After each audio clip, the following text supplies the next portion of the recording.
Happy Saturday to you, our viewers, and welcome to another exciting edition of the Tribune's Top 5. It seems that vendors at the downtown Nassau straw market often have a hard time making ends meet. But as we learned, the struggles continued on Monday after several of them received eviction notices over unpaid rent.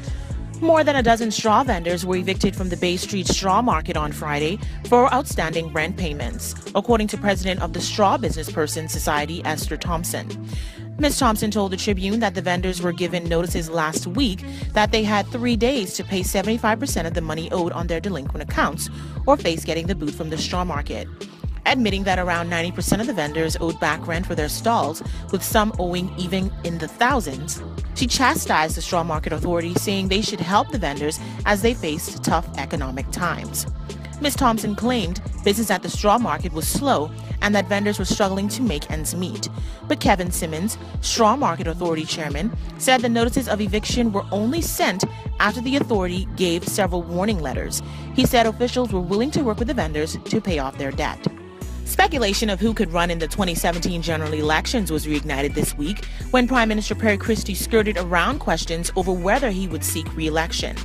Prime Minister Perry Christie dodged questions of whether or not he would seek re-election, but said ultimately the decision rests on public opinion. Mr. Christie said he was solely focused on getting results for the government with a view to fulfilling campaign promises. Before taking office in 2012, Mr. Christie suggested that he would consider stepping down as PLP leader mid-term and name a successor. However, since then, he's been evasive in the face of questions over his political future. Mr. Christie also took a swipe at FNM leader Dr. Hubert Minnis, who called for the Prime Minister to step down and that an early election be called. He said, quote, "Never ask for something in politics that you can't handle. Dr. Minnis does not have the capacity at this stage to even dream of something like that," end quote. Tribune 242 pollers had their say, and 94% of them say that Mr. Christie should not seek re-election. One story over the last few months that seems to be the gift that keeps on giving is the controversy surrounding Holiday Industrial Builders contractor Lloyd Smith and his relationship with the government. Free National Movement MP Hubert Shipman again raised alarm with questions of the citizenship legitimacy of government-hired contractor Lloyd Smith, while suggesting that the builder and Labor Minister Shane Gibson had close ties. Mr. Gibson expressed concerns that a conflict of interest might exist. He said that it appeared that Mr. Smith and Mr. Gibson, who was also National Insurance Minister, were longtime friends. He pointed to two separate occasions where the two have associated with each other. Once at Hollywood actress Anna Nicole Smith's funeral, and another time at the burial of Mr. Gibson's father, King Eric Gibson. The public spotlight was directed at Mr. Smith and his company Holiday Industrial Builders International after it was revealed that despite a 2008 contract termination of his firm to build a new Attorney General's office, he was reissued a new contract valued at $20 million to build a new Ministry of National Security building at John F. Kennedy Drive. However, NIB struck back, saying that Mr. Smith was awarded the contract in a fair tender process. Another ongoing situation with a state-owned corporation took a twist after Prime Minister Perry Christie confirmed exclusively to the Tribune on Wednesday that he ordered a ministerial report of the Bahamas Electricity Corporation. The revelation came amid calls for the termination of BEC Chairman Leslie Miller because of concerns over a $100,000 cash payment made toward an outstanding debt to the corporation.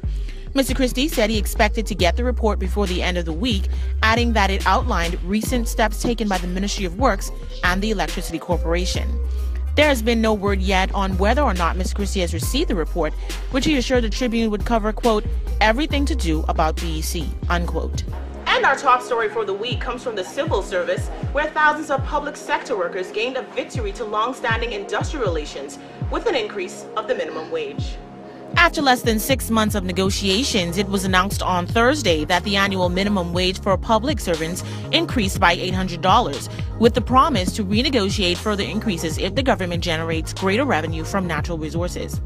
John Pinder, Bahamas Public Service Union president, said the union's new industrial agreement contained a clause that will allow the union to request more money in the event of commercial oil drilling or increased royalties from aragonite and salt mining.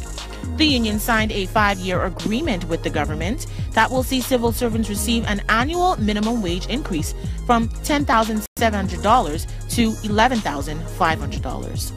Well, that does it for this edition of the Tribune's Top 5. Join me right here next week as we cover more of the nation's hottest stories.